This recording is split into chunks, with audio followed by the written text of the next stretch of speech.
Picture this. It's 1957, and you pull up to the local drag strip in your Buick. The Chevy guys are laughing. The Ford crowd is making boat jokes. They're all running small blocks with triple carbs and radical cams, while you're sitting there with what looks like Grandpa's grocery getter. Then the flag drops. Your boat anchor launches like it was shot from a cannon, and by the time those hot rodders figure out what happened, you're already collecting your winnings. This is the story of the Buick Nailhead V8, the most underestimated engine in American hot rodding history. Here's what makes this story so delicious. While Ford and Chevy were fighting for magazine covers with their high-revving small blocks, Buick engineers were quietly building something completely different. They weren't trying to win bench races or impress the tech inspectors. They were solving a specific problem that nobody else even recognized. Buick needed an engine that could move 4,500-pound luxury barges with the smoothness of silk and the urgency of a freight train. What they created accidentally became the street racer's secret weapon, an engine so unusual that competitors literally didn't understand how they were getting beaten. The Nailhead wasn't just different, it was backwards. Everything about it violated the accepted hot rodding wisdom of the era. Small valves when everyone else was going bigger. Long stroke when short stroke was king. Massive torque when everyone was chasing horsepower numbers. The name itself came from those tiny valves. They looked like nail heads compared to the massive dinner plates other manufacturers were installing. Hot rodders initially dismissed it as a truck engine in a passenger car. They had no idea they were looking at one of the most sophisticated pieces of engineering to ever come out of Detroit. To understand why Buick went rogue, we need to travel back to 1953. General Motors had a problem. Cadillac had their legendary V8. Oldsmobile had just launched their rocket engine. Pontiac was developing their own V8. But Buick, GM's premium volume brand, was still running inline eights that traced their roots back to the 1930s. These straight eights were smooth and reliable, but they were also heavy, long, and increasingly outclassed. Buick buyers were successful professionals and small-town aristocracy who wanted modern power with traditional refinement. The engineering team, led by Joseph D. Turley, received clear marching orders: create a V8 that felt like a Buick, not a copycat of everyone else's engines. The development team started with a clean sheet and a different philosophy. Instead of chasing peak horsepower numbers for advertising campaigns, they focused on what they called usable power, the kind you actually felt accelerating onto highways or passing on two-lane roads. They studied how Buick owners actually drove. These weren't kids looking to light up the tires. They were doctors, lawyers, and business owners who wanted effortless acceleration without drama. The engine had to idle like a Swiss watch, pull from basement-low RPMs, and never, ever feel stressed. The first Nailhead appeared in 1953 as a 322 cubic inch V8. The specifications looked modest on paper. 8.5:1 compression, 188 horsepower, at 4,000 RPM, 300 pound-feet of torque at 2,400 RPM. But those numbers told only part of the story. The bore was 4.0 inches with a 3.2-inch stroke, under square at a time when everyone else was going over square for higher RPM potential. The real shocker was hiding in the cylinder heads. The intake valves measured just 1.75 inches. The exhausts were a minuscule 1.25 inches. For comparison, a contemporary Chrysler Hemi was running 2.0-inch intakes. Even a basic Chevy small block had 1.94-inch intake valves. But here's where it gets interesting. Those tiny valves weren't a compromise. They were the whole point. Turley's team had discovered something counterintuitive. Small valves with high lift created incredible velocity at low engine speeds. Think of it like putting your thumb over a garden hose. Reducing the opening increases the speed of the flow. At 2,000 RPM, when other engines were still wheezing, the Nailhead's intake charge was screaming into the cylinders at velocities that created natural supercharging. The small valves also allowed for massive ports. While the valves were tiny, the passages feeding them were enormous, some of the largest in the industry. The valve arrangement was equally unusual. Buick engineers placed them vertically in the head, not canted like most V8s. They called it a vertical valve engine, though everyone else just saw those nail-like stems poking straight up and coined the nickname that stuck. This arrangement allowed for a compact combustion chamber with excellent flame propagation. The spark plug sat dead center, equidistant from all edges of the chamber. When that plug fired, the flame front expanded uniformly, creating smooth, complete combustion. The camshaft profile was pure Buick thinking. While other manufacturers were grinding aggressive cams with lots of overlap for top-end power, Buick specified a mild cam with minimal overlap. The intake valve opened late and closed early. The exhaust valve barely cracked before the intake closed. This created massive cylinder pressure at low RPM, but limited high RPM breathing. Buick didn't care. Their customers weren't going to be spinning these engines to 6,000 RPM. They wanted stump-pulling torque from idle to 4,500 RPM, and that's exactly what this combination delivered. By 1957, Buick had evolved the Nailhead to 364 cubic inches. The bore grew to 425 inches, but the stroke remained long at 3.4 inches. Compression jumped to 10.5.1 in the Century and Supermodels. With a 4-barrel carburetor, it produced 300 horsepower at 4,600 RPM and 380 pound-feet of torque at just 2,800 RPM. These weren't just numbers on a dyno sheet. This engine would push a 4,200-pound Roadmaster from 0 to 60 in 8.5 seconds, remarkable for the era. Quarter-mile times dipped into the low 16s at nearly 90 miles per hour. The torque curve was the Nailhead's party trick. Maximum torque arrived at 2,800 RPM, but the engine was already making 90% of peak torque at 1,500 RPM. It held that torque flat as a table until 4,000 RPM. This wasn't just unusual, it was unprecedented. Other engines had peaky torque curves that required constant shifting to stay in the power band. The Nailhead just pulled and pulled and pulled. You could leave a stoplight in second gear and accelerate to highway speeds without touching the shifter. Buick's revolutionary Dynaflow automatic transmission was specifically designed to exploit this torque curve. Unlike conventional automatics with defined gear ratios, the Dynaflow used a torque converter that provided infinite variability within its range. It was essentially a CVT before anyone knew what to call it. The combination of Nailhead torque and Dynaflow smoothness created acceleration that felt like a turbine. No shifts, no interruptions, just seamless thrust. Contemporary road testers described it as taking off in an aircraft. The 1959 model year brought the ultimate evolution, the 401 Nailhead. Bore increased to 4.875 inches, stroke stretched to 3.64 inches.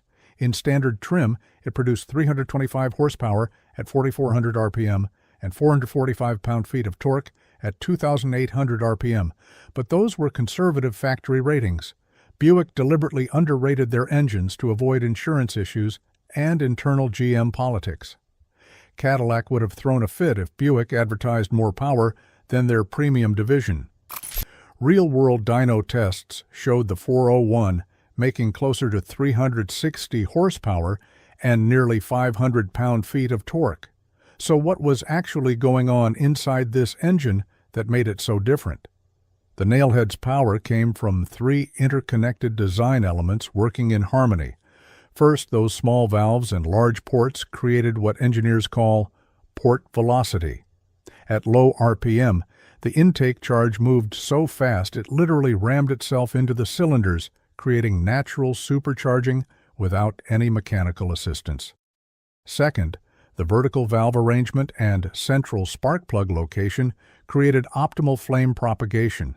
The fuel burned more completely and more quickly than in other designs.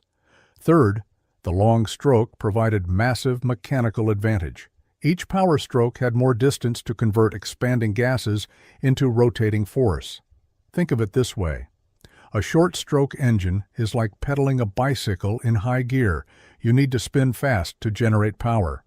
A long-stroke engine is like pedaling in low gear. Each stroke generates more leverage. The Nailhead was geared for torque multiplication, not RPM. This is why it could embarrass supposedly faster engines in real-world driving. While a Chevy 283 needed to scream to 5,000 RPM to make power, the Nailhead was already gone, pulled by torque that arrived instantly and never quit. The hot rodders who figured this out first kept their mouths shut. They'd show up at drag strips with what looked like stock Buicks, maybe with subtle modifications nobody would notice. Dual exhausts tucked up high. A camshaft just slightly more aggressive than stock. Nothing radical, just enough to extend the power band another 500 RPM. Maybe a dual-quad intake manifold hiding under a stock air cleaner. The beauty was that the Nailhead didn't need much. Its inherent design was already optimized for the kind of acceleration that won street races. The killing blow came from weight transfer. The Nailhead's instant torque would squat the rear suspension hard, planting the tires while lifting the nose. This weight transfer increased traction dramatically. Meanwhile, the guy in the small block Chevy was spinning his tires trying to get his peaky engine into its power band. By the time he hooked up and started accelerating, the Buick was already 3 car lengths ahead and pulling away. The races were often over before they began. Max Balkowski, the legendary California hot rodder who built the famous Old Yeller race cars, was one of the first to recognize the Nailhead's potential. He started using Buick engines in his road racing specials when everyone else was running Chevys or Chryslers. People thought he was crazy until his Buick-powered cars started beating Ferraris and Maseratis. The secret was that massive mid-range torque. Coming out of corners, while the high-strung European engines were still building revs, the Nailhead was already pulling hard. Balkowski's success opened eyes in the racing community. The Nailhead's most famous moment came courtesy of Mickey Thompson, the speed record pioneer. In 1959, Thompson built his Challenger 1 Streamliner for Bonneville. Everyone expected him to use a blown Chrysler Hemi or a GMC diesel. Instead, he bolted 4 supercharged 401 Nailheads together, creating a 2,070 cubic inch monster, making an estimated 2,800 horsepower. The press was baffled. Why Buicks? Thompson's answer was simple. They make torque everywhere. His faith was rewarded when Challenger 1 became the first American car to exceed 400 miles per hour, hitting 406.60 mph in a one-way run. The drag racing community gradually caught on. The Nailhead had one advantage nobody had considered. It was underestimated. NHRA classified cars by advertised horsepower and weight. Since Buick underrated their engines and the cars were heavy, Nailhead-powered cars often ended up in lower classes where they had a massive real-world power advantage. A properly tuned 401 could destroy the competition in E-stock or D-stock classes, where it technically didn't belong. Let me put the 401's torque in perspective. A 1963 Ford 427, the legendary side oiler that dominated NASCAR, made 425 pound-feet of torque at 3,600 RPM. The Buick 401 made more torque 800 RPM sooner. A 1969 Dodge 440 Magnum, one of the torquiest engines of the muscle car era, peaked at 480 pound-feet at 3,200 RPM. The hopped-up 401s built by Buick performance dealers were matching those numbers a full decade earlier. This engine was achieving muscle car performance before the muscle car era officially began. But the Nailhead had weaknesses that eventually sealed its fate.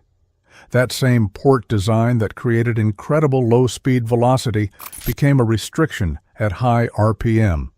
The small valves that work so well at street speeds simply couldn't flow enough air for all-out racing.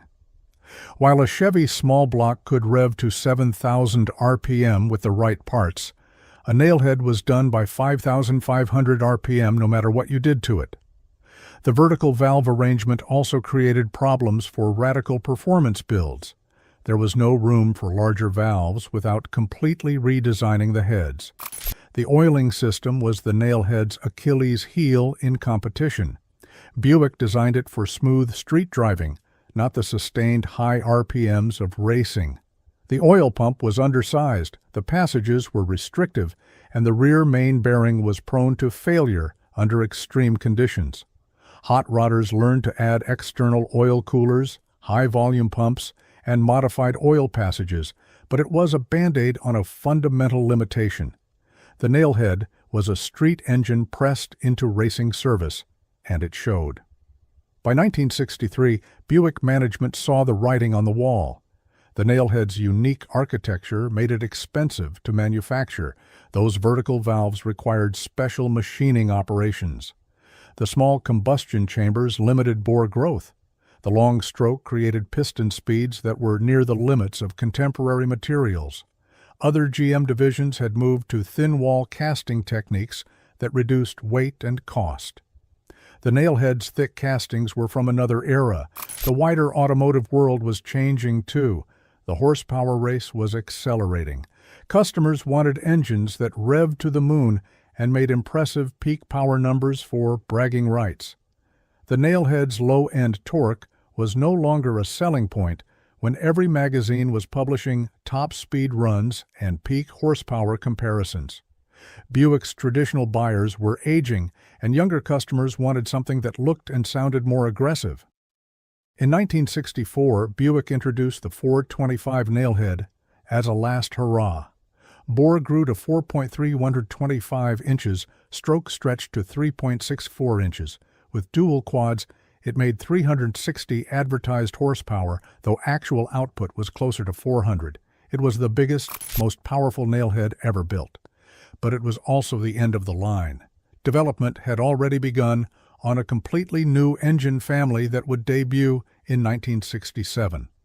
The replacement was the Buick 400, 430, 455 series with modern canted valve heads, bigger ports, and high RPM capability.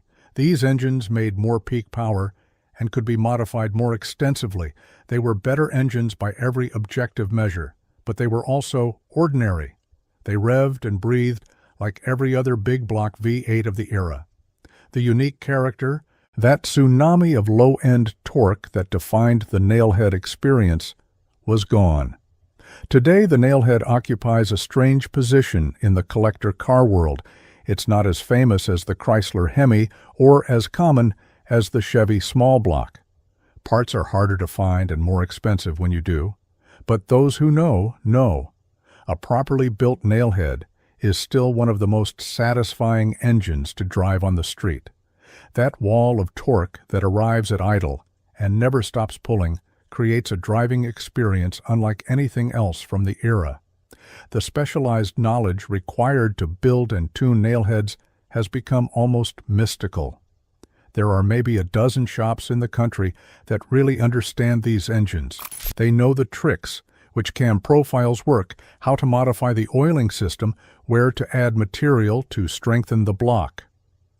A properly built 401 with modern materials and machining can make 500 horsepower and 600 pound-feet of torque while still idling like a stalker. But it takes a craftsman who understands the Nailhead's unique personality.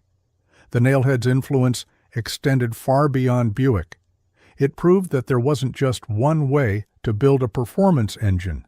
While everyone else was following the same high RPM formula, Buick showed that massive low-end torque could be just as effective, maybe more so in real-world conditions. Modern turbocharged engines follow a similar philosophy, moderate RPM limits but enormous torque from low revs. The EcoBoost engines that Ford puts in everything from F-150s to GTs are spiritual descendants of the Nailhead concept. Tesla's electric motors take the Nailhead philosophy to its logical extreme, maximum torque from 0 RPM. When car journalists describe the instant thrust of electric vehicles as revolutionary, Buick engineers from the 1950s would probably chuckle. They were delivering that same immediate, seamless acceleration 60 years ago. They just did it with gasoline and mechanical genius instead of batteries and computers. The Nailhead story is really about engineering courage. It would have been easy for Buick to copy Cadillac's approach or follow Oldsmobile's template. Instead, they questioned every assumption about how a V8 should be designed. They ignored conventional wisdom and magazine racers to focus on how their customers actually drove. They built an engine that was wrong by every accepted standard, but absolutely right for its intended purpose. And in doing so, they accidentally created one of the most effective street performance engines ever built. There's something deeply satisfying about the Nailhead legend. In an era of conformity, when every manufacturer was chasing the same numbers, Buick engineers had the confidence to be different. They trusted their calculations and real-world testing over bench racing theories. They built an engine that couldn't win a dyno contest, but would embarrass anything on the street. It's a reminder that in engineering, as in life, there's always more than one path to success. The next time you see a 1950s or early 1960s Buick at a car show, don't dismiss it as a grandmother's car. Pop the hood and look for those distinctive vertical valve covers. If you see them, you're looking at one of Detroit's most misunderstood masterpieces, an engine that broke all the rules and beat all the favorites, an engine that proved torque beats horsepower every time, at least on the street where it counts. The boat anchor that sank the competition. What's the most underrated engine you've ever experienced? The sleeper that nobody saw coming? Drop a comment below and share your story. And if you enjoyed this deep dive into Detroit's most unlikely hero, make sure to subscribe because we're just getting started exploring the engineering marvels that changed the automotive world.